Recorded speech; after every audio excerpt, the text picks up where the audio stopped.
So here's a nice little snippet on the Ajax milling machine, refurbishment and CNC conversion hopefully.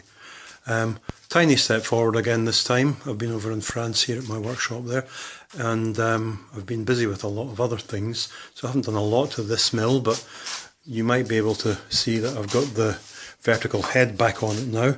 I took the vertical head off, well I took it to bits and I took the vertical head, and all I've done with the vertical head really is clean it up because it's in pretty good condition. I'm pretty sure this is somebody's home shop project because this is originally a horizontal mill.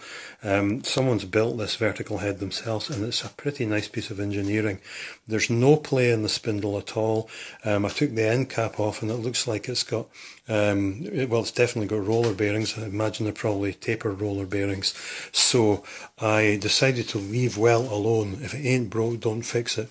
I didn't pull the spindle or anything like that. All I've done really is give it a clean up and a paint.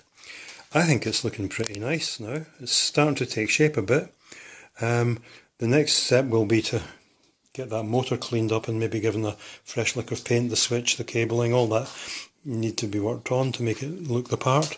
And then after that, of course, there will be the knee and the table, and that's when the job's going to get interesting because the question of CNC conversion raises its challenging head.